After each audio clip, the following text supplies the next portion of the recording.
Muy buenas noches, gracias por la sintonía, gracias por estar allí como cada domingo.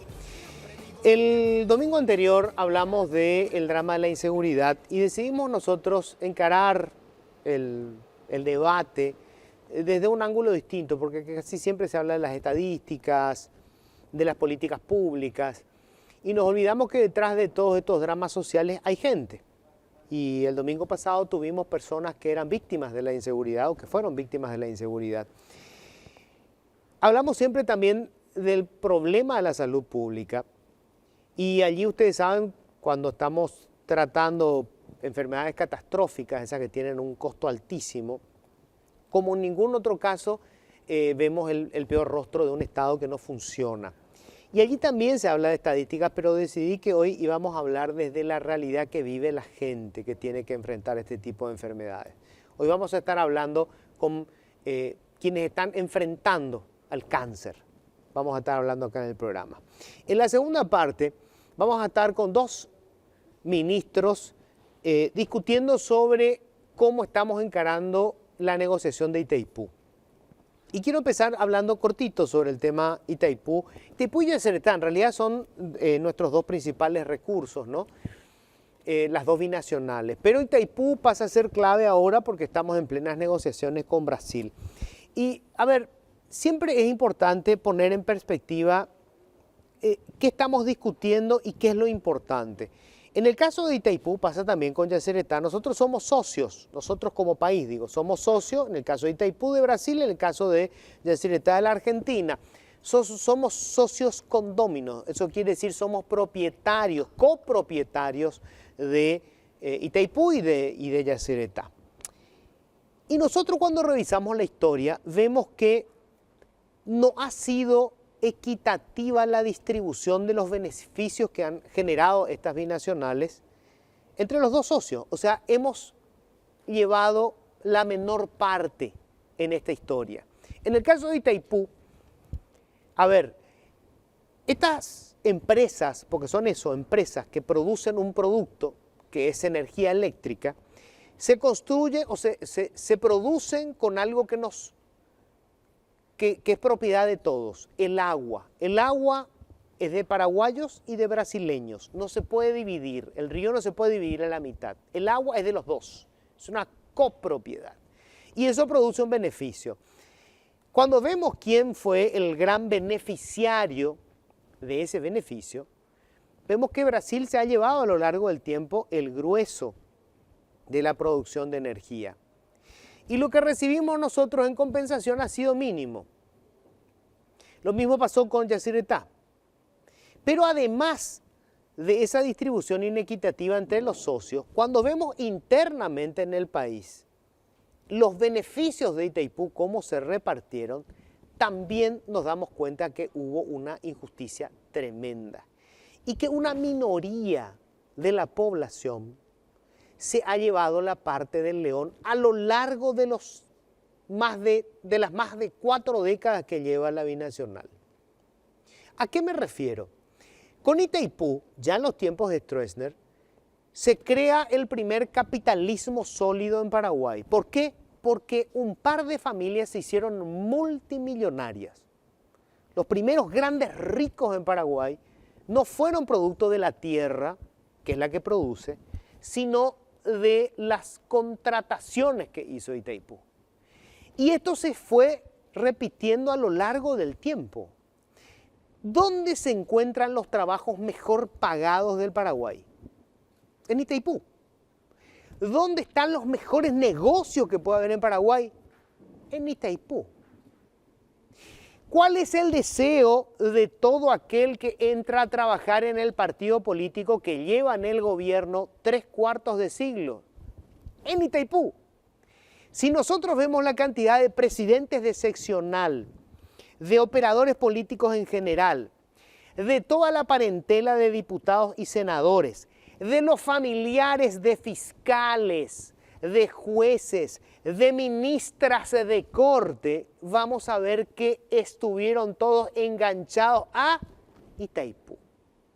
O sea, en la historia de cómo se ha manejado la binacional, Paraguay se llevó la peor parte, Pero de esa peor parte, otra vez cuando vemos cómo se repartió en el país, el grueso recibimos casi nada.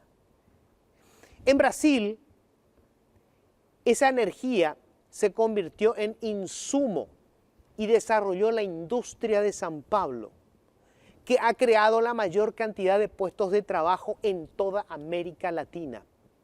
Cuando nosotros cruzamos a Foz de Iguazú, vemos cómo la inversión de la binacional se convirtió en una ciudad fastuosa. Cuando miramos del lado paraguayo lo que se hizo, dan ganas de llorar. Entonces, en esta negociación de Itaipú, no solo tenemos que reclamar que la cosa sea equitativa entre los socios, también tenemos que exigir que de una vez por todas Itaipú deje de ser el símbolo del reparto oprobioso del dinero público, concentrando recursos en las manos de unas pocas familias, que ni siquiera son meritorias. Porque si tuviéramos en Itaipú a los mejores profesionales del país que compitieron para ocupar ese cargo, estaríamos aplaudiendo. Pero no, tenemos a presidentes de seccional, tenemos a hijos de parlamentarios y tenemos a una larga lista de hijos de puta que no tienen ningún mérito para quedarse con la mayor parte de los recursos que genera la binacional. Sí, tenemos que renegociar Itaipú, pero no solamente con Brasil, tenemos que renegociar entre nosotros. Este despilfarro increíble, con salarios que no tiene ni el presidente de la República, no pueden seguir. Bienvenidos, esto es Políticamente Incorrecto. Siempre digo lo que pienso. Bueno, y ya les cuento, vamos a hablar hoy del tema del cáncer, pero vamos a hablar desde el lado humano, de la gente que tiene que enfrentar la enfermedad en un país en donde la salud pública recibe poco y nada. Con lo poco que hay, ellos tienen que hacer el esfuerzo por salir adelante. Y ya les cuento, estoy con Cristina Verdún. Hola Cristina, ¿cómo estás? ¿Cómo estás? Gracias Bien. por venir, Cristina. Gracias a vos. Cristina, vos estás peleando hace 4 años con la enfermedad. Sí, 4 años hace. Bueno, después me va a contar su historia porque está en una remisión y realmente es increíble.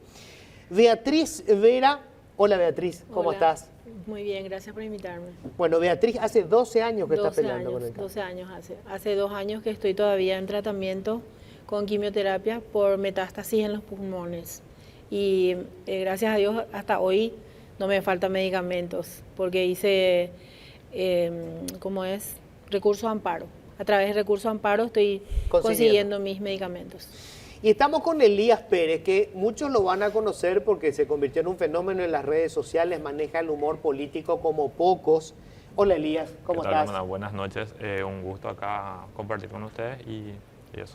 Bueno, y probablemente poca gente sabe que Elías, que digamos es sumamente crítico con digamos, el servicio público y lo hace desde el humor y desde la ironía, también tiene que padecer, digamos, enfrentar una enfermedad como el cáncer a través de lo poco que nos da el Estado, Elías. ¿Hace Así cuánto mismo. que estás con la enfermedad? Desde el 2022, es donde yo, diciembre de 2022, donde yo me enteré que tenía cáncer y desde ahí estoy siguiendo tratamiento en el Instituto del Cáncer, el INCAN. Y ahora en colaboración con Kodak Thompson estamos realizando el tratamiento. Ya. Bueno, enseguida me vas a contar un poco cómo llevas el proceso. Me gustaría arrancar contigo, Beatriz, hace 12 años. ¿Cómo fue cuando te enteraste? Y me hice unos controles rutinarios porque quería tener de vuelta a bebé. Tengo 2 hijos y quería tener de vuelta a otro y fue ahí que apareció unos nódulos en las mamas y me hicieron la punción. Primero me tenían así como dudoso, pero después ya cuando me fui directamente al INCAN, por recomendación justamente de un médico que es mi amigo en el IPS, porque cuando eso tenía seguro el IPS. Después cuando vino el gobierno de Cartes, se quitó todo lo que es seguro para los funcionarios públicos, porque yo soy funcionaria del Correo Paraguayo. Sí. Y a través de mi esposo fue que me aseguraron en IPS, ¿verdad? Entonces me fui al INCAN por eso y ahí empecé mi tratamiento. Cuando llegué y el doctor vio mis resultados, el doctor Solalinde, que ahora ya está jubilado, él me dijo, aquí no se viene, reina, por gripe, o es o no es la cosa, y lo tuyo es positivo. Y la verdad me chocó muchísimo, fue muy pesado para mí. Y salí más o menos pitando de ahí, me fui sola y salí, me subí en el colectivo, después parece como que por el camino pensé un poco y volví porque yo ya tenía que entrar de esa semana a la siguiente en cirugía. Gracias a Dios fue a tiempo. O sea, fue así, te dijo, sí, esto en seco, es, sí. te tenés que operar ya. Sí, ya no hay tiempo que perder, directo a cirugía. En ese tiempo no había tampoco tanta gente en el INCAM, ¿verdad? Como hoy en día. Y me sometí a cirugía, después me fui a tratamiento radioterapia, 25 sesiones y después ya con tratamiento oral. Me hice ese tratamiento durante 5 años y antes de cumplir esos 5 años ya volvió en el otro seno. Pero a mí no me extirparon todo, me hicieron la cirugía conservadora. Y en la segunda intervención sí ya me hice tratamiento quimioterapia. Me hice 3 sesiones porque por el camino que me estaba haciendo, mi hermana también falleció de cáncer de hígado. Juntas prácticamente nos enfermamos. Tengo mi hermana menor también que tiene cáncer. Mi papá también murió de cáncer. O sea que en la familia luego tenemos. Sí. Y me hice ese tratamiento después de 5 años. Ahora volvió la metástasis en los pulmones y en mi cuero cabelludo. Eso fue también con ese control periódico que yo me hago, que no dejo ni un Ahora, ratito. todo esto te estás haciendo con el INCAM. En o el sea, INCAM, en el sí. Instituto Nacional del Cáncer. Así mismo. En el sector privado esto sería imposible. Imposible por el costo. No se puede hacer en el privado. Porque yo por ejemplo tengo un seguro, un subsidio de salud ínfimo en mi trabajo que no puedo pagar un seguro privado costoso, ¿verdad?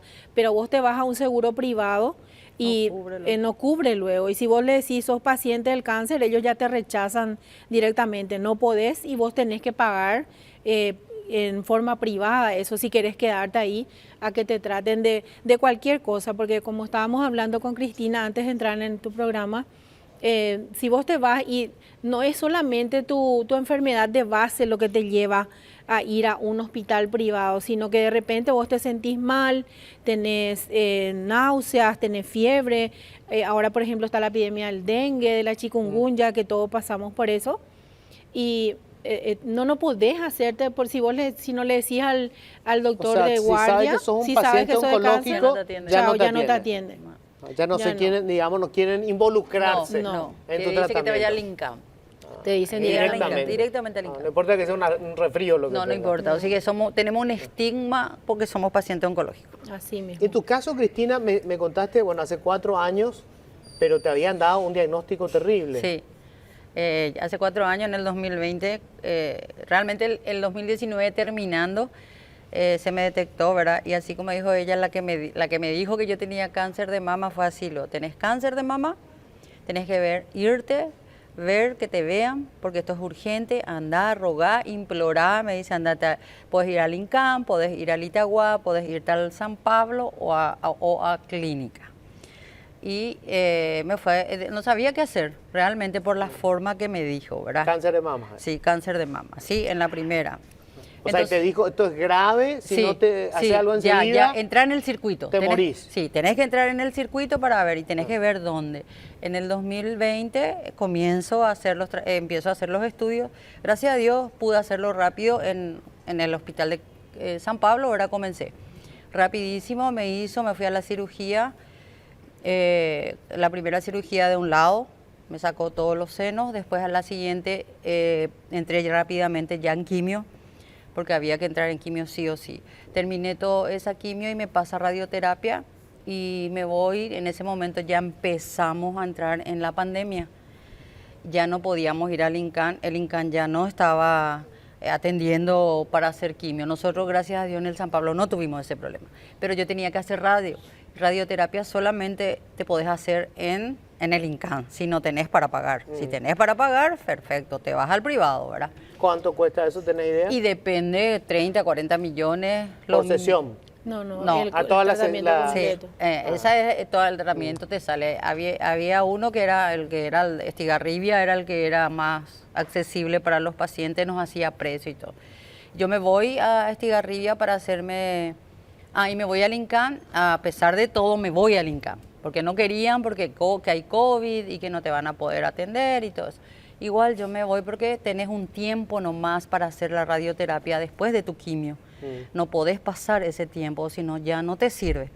Entonces yo me voy al INCAN y me dice que no me podían hacer porque yo estaba, que el otro lado ya tenía también.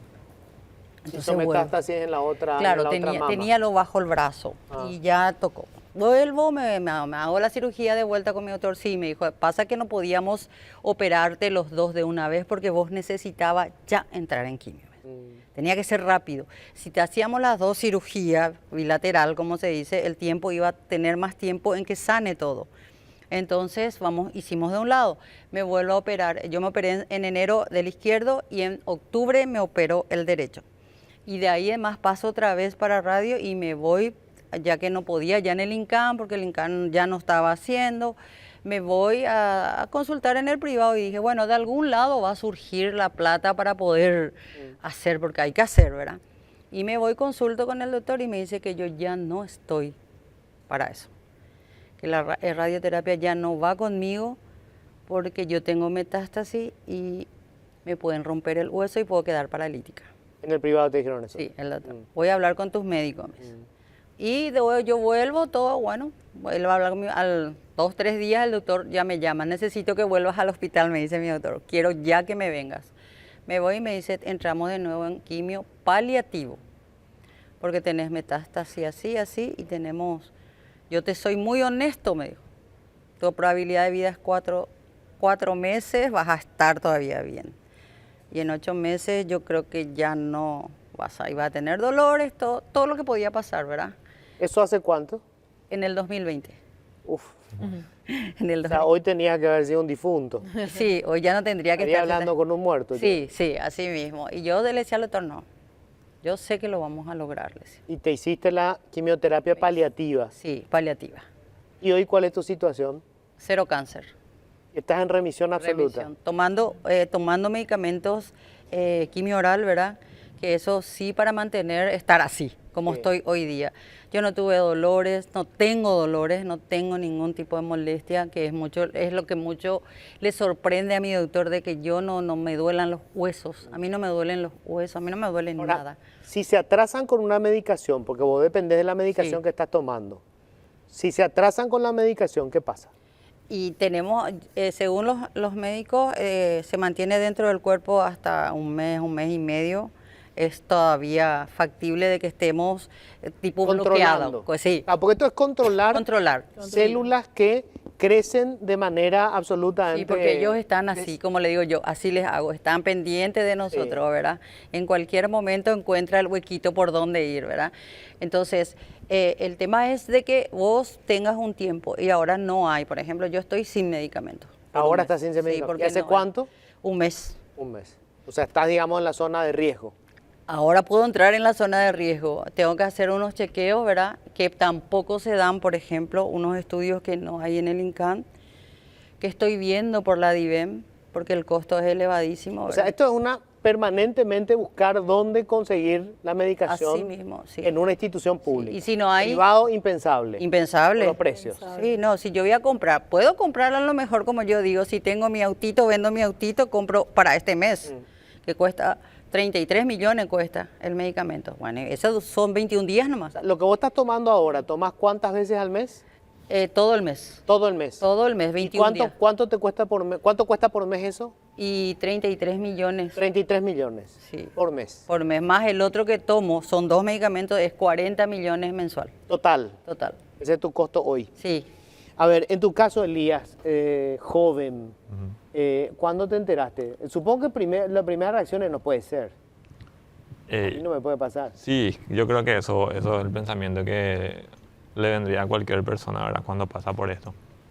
Pero sí, escuchándola a estas mujeres guerreras, por cierto, porque, o sea, no sé, siento que lo mío no es nada, a pesar de que sea cáncer también. El cáncer de tiroides es uno de los más, no sé si decir leve la palabra, o menos agresivo, vamos a decirle, ¿verdad? Entonces es como que por esa parte yo me siento un poco tranquilo. O sea, es muy lento su Su evolución. su evolución, digamos, ¿verdad? Podés controlar. Claro, pero sí me chocó bastante el día que me enteré. Y también fue en un análisis de una clínica privada, donde la doctora también me recomendó ir al INCAM por los profesionales y demás, ¿verdad? Porque justamente como mencionaron, en un hospital privado sería muy elevado el tratamiento, ¿verdad? ¿Y hace cuánto que estás con el tratamiento? Bueno, yo tengo que realizarme ahora un tratamiento que es iodoterapia, Sí. que es para quemar, ¿verdad? las células o el tejido que se quedó ahí de la tiroides. Pero estamos viendo ahora tengo cita en el INCAN con mi doctora este lunes 11 para evaluar si es mejor hacerme otra vez una cirugía antes, porque hay nódulos que son un poquito grandes. Entonces, no sé si va a ser muy efectivo entonces realizarme el iodo, ¿verdad? Y como también es elevado el costo de ese tratamiento, vamos a ver si me hago una cirugía y después el iodo o qué pasa, ¿verdad? Conviene recordar que el cáncer es un crecimiento descontrolado de células. Es una cosa que hasta el momento, digamos, están queriendo encontrar qué cosa hace que se dispare ese crecimiento y que además tiene la capacidad de esas células de migrar y es donde se produce la metástasis, Sí. ¿verdad? Ahora, creo que la gente que no vivió esto en su familia o en su vida personal, cuando aparece la palabra cáncer se convierte un poco en el centro de la vida, ¿verdad? Es como que todo gira en torno a esto. Sí. Lo primero que pensás es, te vas a morir dentro de cuánto. Y más o menos te imaginas que ya no vas a estar en tu casa, pensás todo, ya te programas todo que vas a hacer con tu familia, todo eso, ¿verdad? Es como tener una Sí, sentencia es de una muerte. sentencia de muerte. Realmente ¿verdad? que es así, una sentencia de muerte y a tu familia se le llama y se le dice, Te mira, afecta más también a ellos. a mí me pasó, ¿verdad? Le llamaron a mis hijos, a mi marido y yo me quedé en la casa. Ellos fueron con la psicóloga y con el doctor y les dijo, bueno, tu mamá, esta es su situación y bueno, ahora traten de que su mamá sea feliz, llévenle de viaje, que disfrute la vida, todo eso, ¿verdad? Entonces vinieron ellos, era terrible verles a mi familia, ¿verdad? Y lloraban, ¿verdad? ¿Y qué les pasa? Y el doctor nos dijo así, bueno, pero no es así, le digo yo, todo se puede. Todo se puede si queremos salir adelante, ¿verdad? Y así fue, ¿verdad? Eso es porque realmente a mí la primera actitud que yo tuve cuando fue tan dura la doctora que me dijo así, medio que me quedé totalmente así, dije, bueno, ¿y qué voy a hacer? ¿Qué tengo que hacer? ¿Dónde recurrir? Y comenzábamos, como te digo, en pandemia. Y en pandemia mucho no se podía, muchas cosas no se podían hacer. Entonces es difícil, es Por el una... contagio. Y vas pasando por el tratamiento, yo tengo compañeras que pasan por la parte más difícil, el que se te caiga el pelo es lo mínimo que Sí. puedes sentir, eso es nada, que te caiga el pelo es, pero los dolores, las náuseas, eso para las compañeras es el no poder comer, no puedes tomar agua, es duro, realmente es duro. Elías, en tu caso, siendo tan joven, ¿cómo manejas el asunto? Bueno, en mi caso, siempre yo creo que eso fue un error. Cuando yo me enteré, yo me fui solo también, ¿verdad? Y a mi familia creo que pasó un mes y yo no le dije, ¿verdad? O sea, yo me guardaba todo, yo me tragaba todo. Eso repercutió emocionalmente mal en mí, ¿verdad? Empecé a tener ansiedad y ataques de pánico. Y tanto así que después de la cirugía, en el hospital llegué a tener 5 ataques de pánico, ¿verdad? Y estaba conmigo mi mamá. Para ella fue muy duro. O sea, yo no le decía nada, pero o sea, yo notaba en ella muchísima tristeza, obviamente, bajaba de peso y cosas así. Pero yo siempre trataba de mantenerme firme nomás y que como si nada pasara, ¿verdad? Pero no, sí estaba pasando. Y creo que la mejor cosa que hice fue aceptar realmente y mostrarle a la gente que sí me estaba afectando, ¿verdad? Y gracias a Dios, mi familia siempre me acompañó. O sea, yo tuve el apoyo 100% de ellos. Nos fuimos al INCAM por recomendación de la doctora, como te dije. O sea, estoy seguro que si tenían que vender la casa para pagar privado, iban a pagar nomás también, ¿verdad? Pero sí me pesó un poco en su momento, pero ahora trato de de seguir igual, ¿verdad? O sea, como te dije, hay una parte de mí que está medio tranquila porque es Claro. tipo un cáncer menos agresivo, como te Sí. dije hace rato, pero igual es cáncer. Bueno, me voy a quedar sin tiempo, pero bueno, te quería preguntar, Beatriz, en 12 años, ¿cómo manejaste con tu familia esto? O sea, porque ellos vivieron contigo este cáncer. Sí. Yo digo, hablo de la experiencia. Mi madre se murió de un cáncer. Nosotros tuvimos 8 años con ella. No había una cobertura pública como esta. Yo vendí mi casa, me quedé con una deuda de casi 8 años pagando una deuda. O sea, esa es la historia y mi madre no está conmigo, se fue hace muchísimo tiempo. O sea, digamos, el cáncer no es solamente tuyo, es de toda la gente que está a tu alrededor. Sí, es de toda la familia. Aparte que nos tocó vivir la pérdida de mis padres y de mis hermanos durante mi tratamiento, durante esos 4 años que yo estuve de tratamiento, le perdí a 4 integrantes de mi familia, que para mí fue muy pesado emocionalmente. Aún así estuve en pie siempre porque pensando también yo en mi familia, que siempre uno se debe a su familia, ¿verdad? No querés faltarle a tu familia. Entonces, para ellos también es pesado. Como dice Cristina, el caerse, tu pelo no es lo tanto, sino el resto que vos tenés que pasar. Mi hijo, por ejemplo, me miraba cuando yo me peinaba y se me caía el pelo, él juntaba y él todavía era chiquito, ¿verdad? Y mi hija que andaba muchísimo por mí, mi esposo también que me acompañó en todo este tiempo, porque hay maridos también que le dejan a las esposas porque ya no tiene su seno, ya no está glamorosa como siempre, entonces ya le deja por el camino. Yo, gracias a Dios, tengo a un esposo maravilloso que me atiende muchísimo, me mima, me malcría y mi familia también. Entonces eso tengo que agradecer y agradecer también que hasta hoy no me faltó medicamentos en el INCAM. Con toda la burocracia que hay en el INCAM, hasta hoy tengo mis medicamentos, como te dije al principio, a través de recursos de amparo. Bueno, yo para cerrar nomás y para hacer una reflexión sobre por qué invitarles y contar sus historias, ¿verdad? Son 3 casos exitosos por ahora de combate al cáncer, porque esto es una lucha permanente, esto no se acaba, ¿no? No.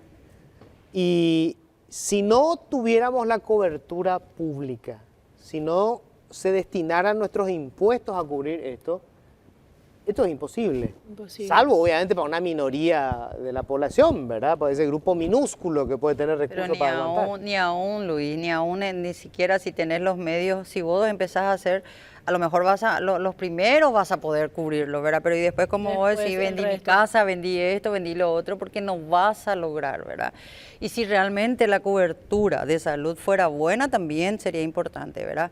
Porque no podemos tapar el sol con un dedo. Tenemos la falencia de los medicamentos. Nosotros, los del Hospital San Pablo, sentimos muchísimo la falencia de medicamentos. ¿Por qué? Porque no hay, y al final de cuentas no es culpa del INCAN, ¿verdad? Es culpa tal vez del ministerio, tampoco es culpa del ministerio, es Hacienda y es el gobierno. Sí, y es como gastamos Sí, la todo. plata, ¿verdad? Y sí, Todo concatenado. porque yo creo que nosotros los pacientes oncológicos no tenemos tiempo. El tiempo para nosotros es ayer. Sí. Y hay gente joven, mucha gente joven, hay un 85% de gente con cáncer de mama. Imagínate, 85% de gente joven, 30 años, 20 años, con cáncer de mama. Pues se me fue el tiempo lamentablemente, pues yo les agradezco muchísimo. Primero enfrentar la cámara y decir, sí, yo estoy enfrentando esta enfermedad, es demasiado importante. Y lo que yo les decía al inicio, a ver, los recursos pueden no ser, nunca son suficientes los recursos en un estado. El tema es cómo repartimos esa plata. Si nos pasa esto, porque nos puede tocar en suerte a cualquiera, Sí. Esto es, digamos, la tabla que te permite vivir más años o sobrevivir o tener una oportunidad por lo menos de vida. Sí. Nosotros tenemos concentrados los recursos, yo le decía, la binacional es un bien de todos y tenemos salarios de 140 millones de guaraníes y de repente no hay para comprar medicamentos para gente que está luchando por su vida.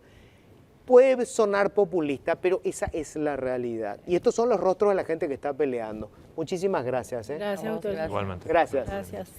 Tengo que hacer una pequeña pausa. Enseguida vamos a hablar del tema Itaipú. Vamos a hablar justamente del tema, renegociar el tema Itaipú. Lo digo así, el tema Itaipú, porque ahí entra la tarifa, el anexo C, qué uso le vamos a dar a la energía, bueno, todo eso. Y estamos con dos de los principales negociadores de todo este tema.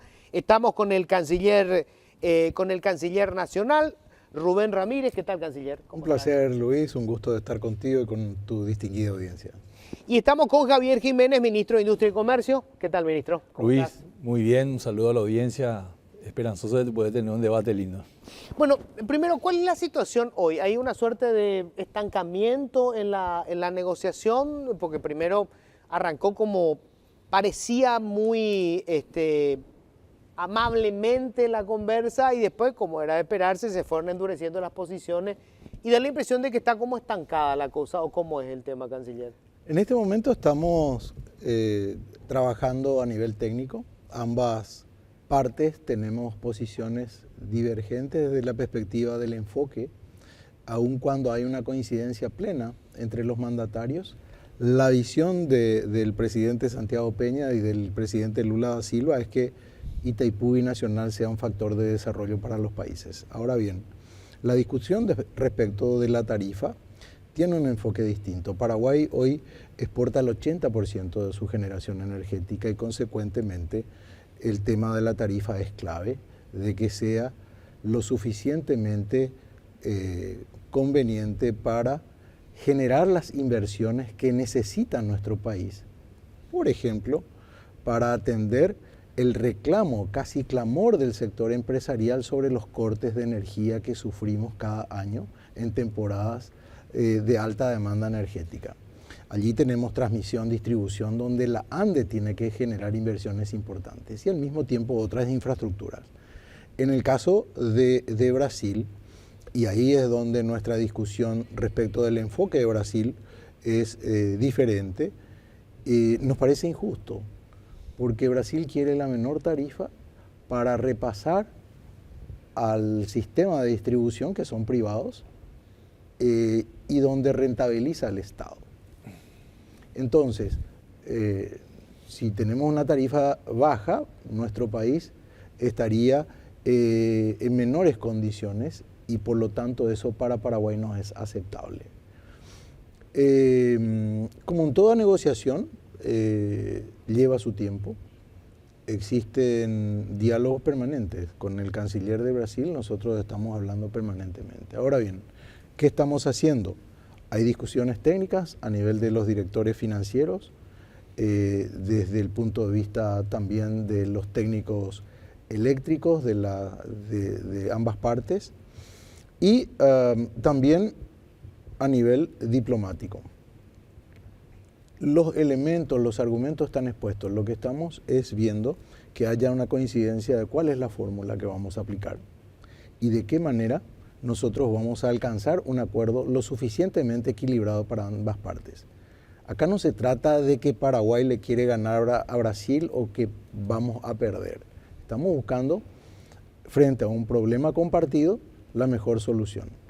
Y la noticia es que se estarán reuniendo próximamente el ministro aquí de Industria y Comercio con el ministro de Energía de Brasil para seguir en ese avance de las negociaciones que habíamos ya acordado con Mauro Vieira, que en principio iba a ser en la semana pasada, pero que hemos acordado esa reunión técnica antes de avanzar. La decisión no es solamente técnica, la decisión va a ser política. Claro, obviamente. Siempre fue política. Siempre fue política. Bueno, y justamente eso te iba a preguntar, Javier. A ver, para decirlo en términos muy simples, ¿no? Para Brasil el negocio es usar el 100% de su energía y la que nosotros no usamos al menor precio posible. O sea, para ellos es un insumo industrial la energía, ¿verdad? Como nosotros usamos muy poca de la energía, para nosotros el negocio es conseguir buena plata por la energía, ya sea por la que tenemos que cederle a Brasil porque nosotros no contratamos, o que se genera algún adicional, digamos, no bajar todo el precio y generar un adicional, un capital para las inversiones que decía el canciller, ¿verdad? Ya sea para la ANDE o para otras inversiones que necesitamos hacer. Esas son las posiciones.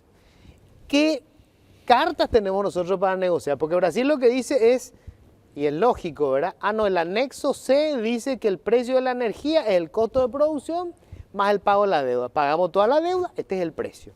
¿Qué argumento tenemos nosotros? La negociación se da en contextos, así como vos decís, ¿verdad? Existe un contexto de corto plazo o mediano plazo que bien explicó el canciller, en donde nosotros no utilizamos toda nuestra energía. Sí. Nosotros utilizamos solamente el 20%, entonces, o utilizamos el 45% de nuestros 50%, es la misma cosa. Sí. Pero hoy tenemos aproximadamente 20 millones de megawatts por año que están disponibles, ¿verdad? Entonces, como hoy no tenemos ese parque industrial que pueda hacer uso de esa energía, la exportamos a Brasil y nos conviene una tarifa lo más alta posible. Para ponerlo eso en contexto y en números, la tarifa que se practicó del 2009 al 2021 durante 12 años, que fue de $22.60 y están en los medios, si hoy llevas eso al contexto de cero deuda que tenemos, te da un valor de aproximadamente 1.000 millones por margen, que sumado a los dos son 2.000 millones. Entonces, al Paraguay le convenía de cierta forma, o le conviene de cierta forma, tomar esos 2.000 millones con el Brasil, porque somos socios en esto, y utilizar esos recursos para fondear o un nuevo Banco Nacional de Desarrollo o un fondeo con una gobernanza también privada para inversiones en el orden de, algunos hablan de 100 billones de dólares o de 200 billones de dólares. Todos esos recursos, como explicó el canciller, para el desarrollo. Ahora, esa es una idea que se está chocando y lo estamos identificando contra un contexto en donde nuestro socio, el Brasil, tiene un mercado desregulado. Entonces siente la presión de las distribuidoras principalmente de que nosotros queremos una tarifa baja para nosotros también pelear como cualquier empresa del sector privado nuestro margen. Entonces, ese es el contexto y nos estamos dando cuenta, o nos hemos dado cuenta ya hace un tiempo, de que cuando vos negociás con Brasil, no negociás con un Brasil, negocian con dos Brasiles. Claro. Existe el Brasil que quiere este tipo de proyectos de fondeo de desarrollo, pero existe otro Brasil también, y lo decías vos en tu discurso antes de comenzar el programa, del ABC Paulista, que presiona para una tarifa baja. Entonces la negociación es de ese nivel de complejidad y de ese nivel de dinamismo también, ¿verdad? Para hacerla corta, Paraguay por el momento, debido a esa coyuntura de 80-20, le conviene una tarifa alta, pero no en un contexto de 50 años. Ahí ya cambia la cosa. ¿Por qué? Porque algún día tenemos que buscar el desarrollo industrial, Claro. como manifestaste. Vamos a necesitar que sea, o sea, cuando usemos nuestro 100% o el 100% de nuestro 50%, necesitaremos que sea una energía barata. Y aparte que hay otra realidad también, Luis. El crecimiento tecnológico y la creación de nuevas fuentes alternativas de energía. Si nosotros cerramos una tarifa, cualquiera fuere, se da dentro de un contexto que esa tarifa va a competir contra otras fuentes de energía. Claro. Hidrógeno verde, eólico, solar. Si vos hablas con un industrial y te dice, yo hace 20 años la energía solar me costaba $100 el megawatt, mejoró la tecnología, los paneles son más eficientes. Entonces hoy me cuesta esa energía $50, cayó a la mitad en una década. ¿Quién te dice que la tarifa que nosotros fijemos con Brasil en un contexto de largo plazo deje de ser competitiva para los propios usuarios? Ahora, Rubén, si el tema es, nosotros tenemos el 60% de nuestra energía no contratamos, contrata Brasil y nos paga una compensación, ¿correcto? Así es. ¿No sería más fácil que nosotros negociáramos, déjennos hacer lo que, o sea, poder vender nosotros nuestro porcentaje Lo hemos planteado. a tercero o dentro del mercado brasileño? Pero nosotros fijamos el precio. Esa es una cuestión que lo hemos planteado apenas inició el gobierno, el presidente Santiago Peña, fue uno de los primeros planteamientos. Hubo una serie de reuniones entre el presidente de la ANDE y el ministro de Energía. Hay diferentes mercados, como bien señalaba Javier, en el Brasil. En el mercado spot, cuando hay sequía, puede llegar a $100 el mega, pero generalmente está por debajo de los $13 el mega. Entonces, allí es donde nosotros creemos que hay condiciones de competir. El problema que tenemos delante nuestro, o el desafío que tenemos delante nuestro, es el cambio de modelo que perseguimos. El presidente Santiago Peña lo que está promoviendo son inversiones para poder rentabilizar la utilización de la energía que tiene nuestro país y que es admirado en el mundo porque es el único país que tiene el 100% de generación verde, limpia y renovable.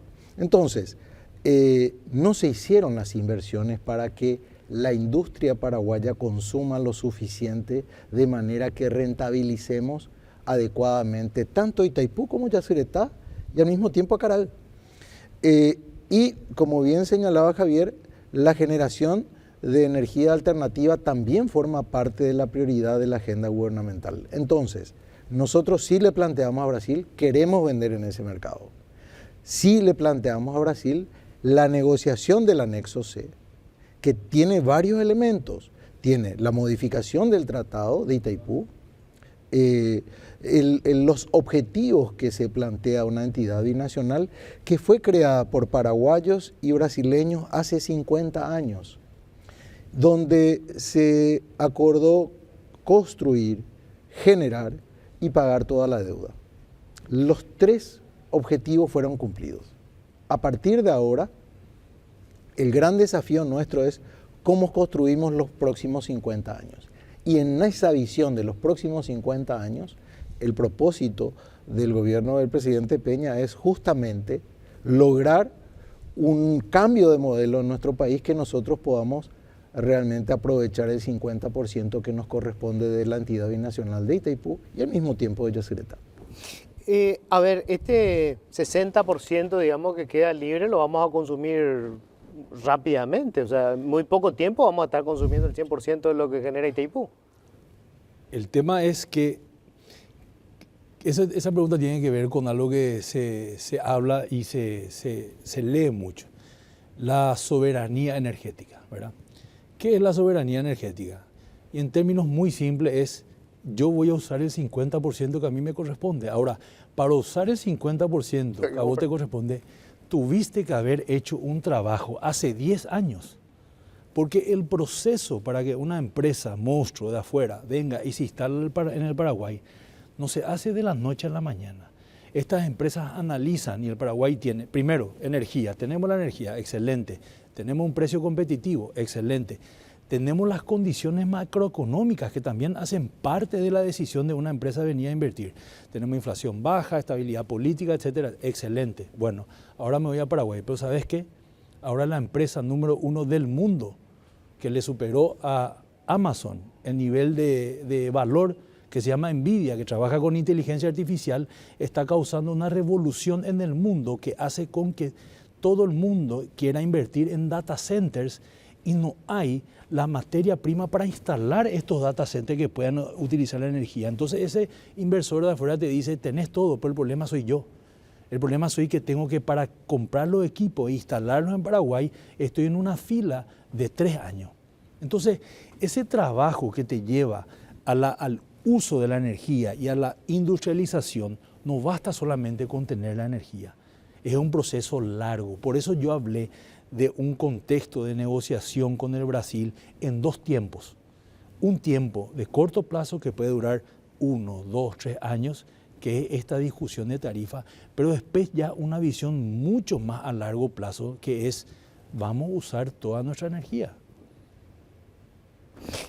¿Cómo ven la cuestión, canciller, en Brasil? Porque el Lula de hoy no es el mismo Lula con que negoció Fernando Lugo en su momento. O sea, que pudo haber sido, desde la visión brasileña, generoso, ¿verdad? En ese acuerdo, que lo que hizo fue aumentar la compensación por cesión de energía y dejó abierto que se podía discutir el que Paraguay venda su excedente al mercado brasileño o a terceros, ¿no?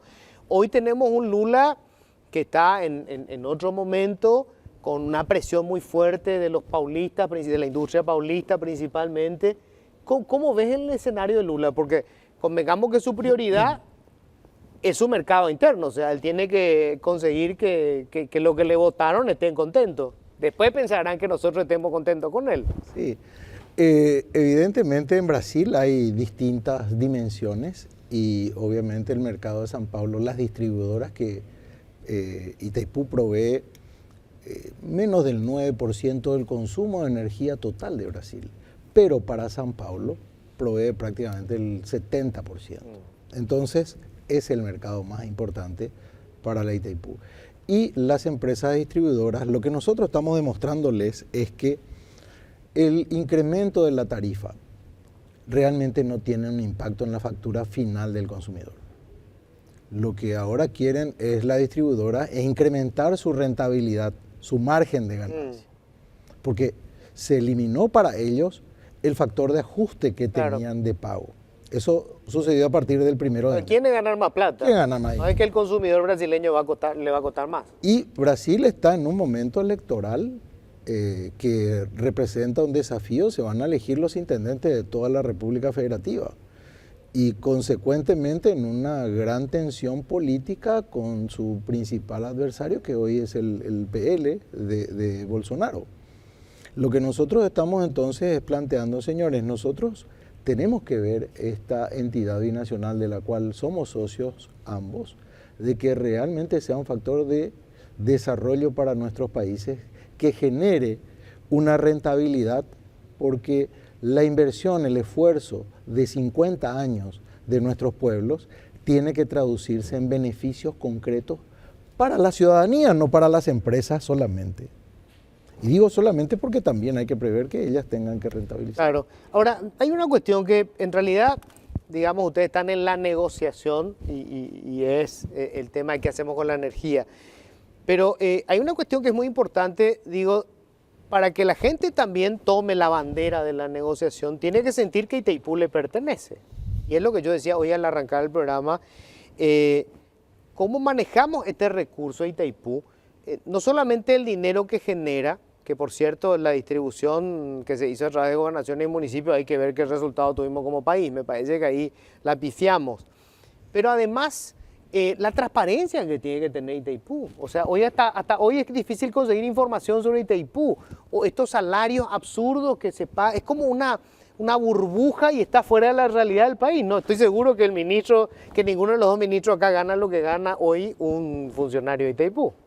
Quiero hacerte la aclaración de que nosotros estamos... sí, son miembros del pero no tenemos sueldo. Claro, ustedes no cobramos el salario. Por eso decía ninguno de los dos ministros, porque ustedes siguen cobrando su salario de ministros. Así es. Entonces, digamos, pero, y cualquiera, o sea, ustedes son una autoridad importante dentro de Itaipú, pero cualquier funcionario de menor rango gana seguramente 2 o 3 veces lo que usted gana como ministro. Eso es un disparate, un absurdo. Yo creo que la filosofía tiene que ser una, y rescato lo que vos estás diciendo. Si los recursos se manejan a través de los gastos sociales de Itaipú o del presupuesto de la nación, la idea, el concepto de la filosofía es una sola.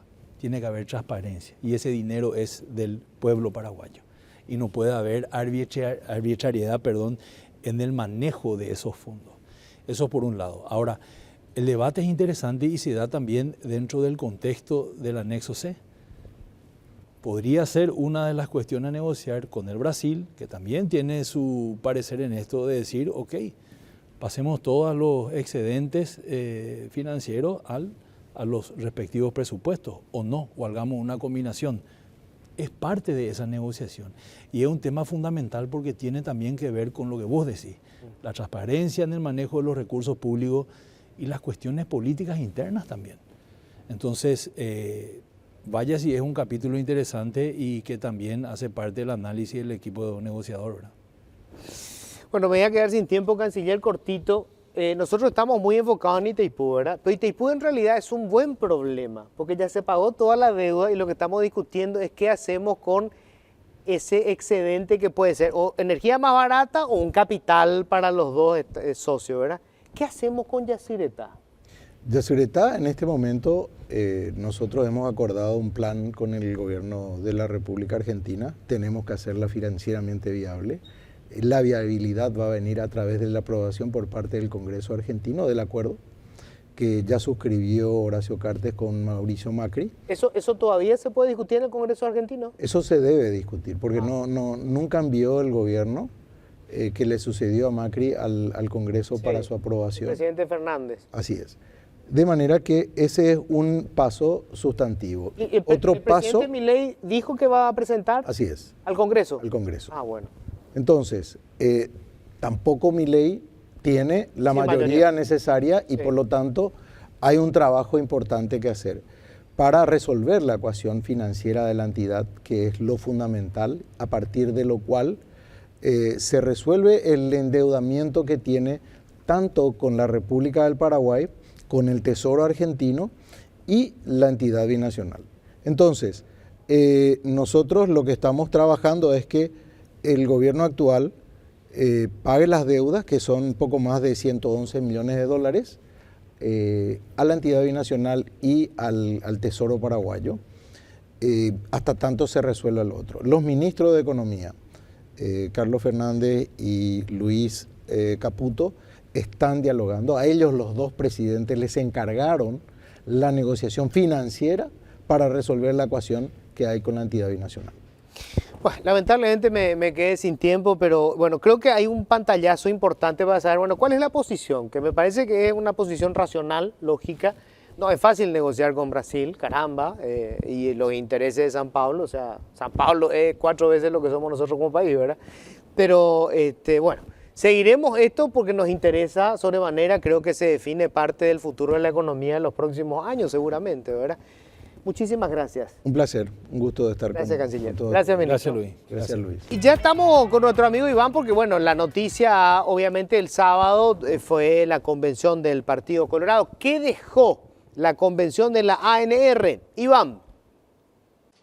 Muy buenas noches, Luis. Un saludo a toda la audiencia de Políticamente Incorrecto. Efectivamente, ayer, sin mayores sobresaltos, se llevaba a cabo la convención del Partido Colorado. Quizás la sorpresa más relevante fue el anuncio del senador Patrick Kemper, quien solicitó volver a filas coloradas. Recordar que Patrick Kemper ingresó a Cámara de Senadores con apenas 7.000 votos, logrando un curul gracias a los más de 100.000 votos obtenidos por la expulsada senadora Katia González. A esta solicitud le sumamos el pedido de Yaminal, que estuvo incluso cantando la polca colorada al tiempo de regresar a filas coloradas, recordando que ella había sido electa por el partido Cruzada Nacional. En el siguiente informe, todos los detalles de lo que ocurría ayer en la convención de los Colorados.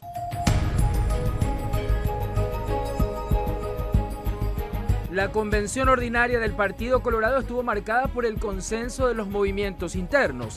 Se conformó el Tribunal Electoral Partidario y el de Conducta con miras a las municipales del 2026. Finalmente, en la sesión no se habló de reelección ni de expulsión. No es suficiente ganar elecciones. Nuestro partido se caracteriza por el servicio.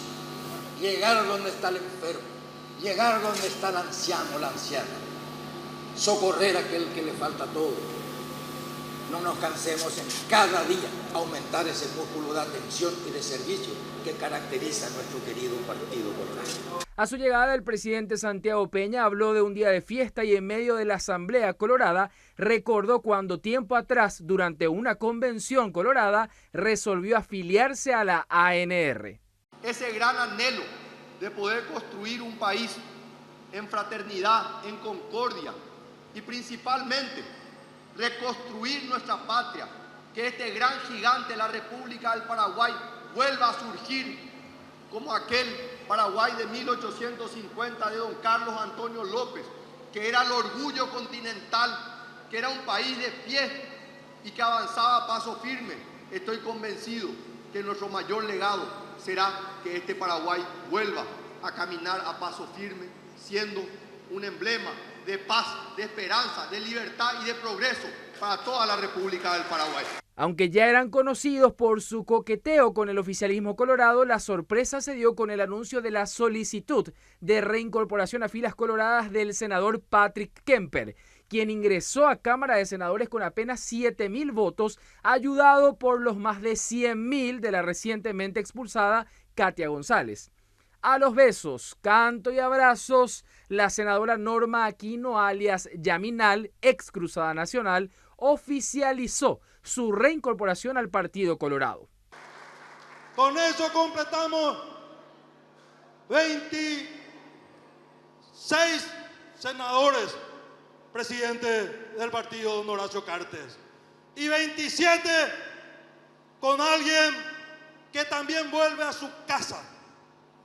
Y quiero que se pare, está por ahí, y si puede acercárselo a estrechar la mano del presidente de la República, del presidente del partido, que le va a entregar un pin como tenemos nosotros los colorados, porque estamos orgullosos de pertenecer a este partido. Bienvenido al partido, colega Yaminal. Ahí te va a poner, te regala el pin del partido. Y tenemos 2 senadores que vuelven al partido. Cerramos con 27 senadores. 27 senadores y entramos 23. Bienvenido nuevamente a nuestro partido. Allá en Ibicuí, entre cerros y collados, había nacido el hombre del Partido Colorado.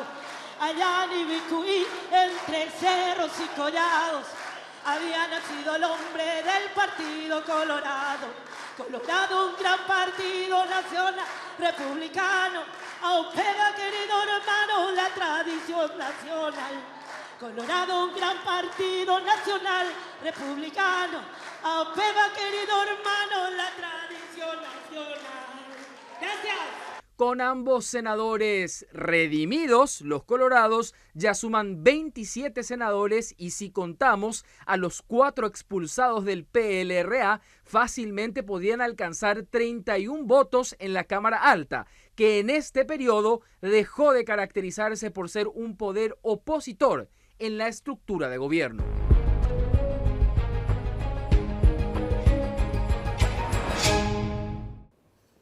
Bueno, gracias Iván, gracias. Bueno, con esto nosotros estamos cerrando. Que la idea siempre es traerles un poco lo que vive la gente, la realidad. Estábamos hablando del tema del cáncer. Y después estas cuestiones que son claves, ¿no? Que van a definir nuestro futuro. Itaipú, Yacyretá, educación, planes para salud. Vamos a seguir discutiéndolo aquí en esta mesa. Así que gracias por acompañarnos. Que tengan todos un feliz resto de jornada.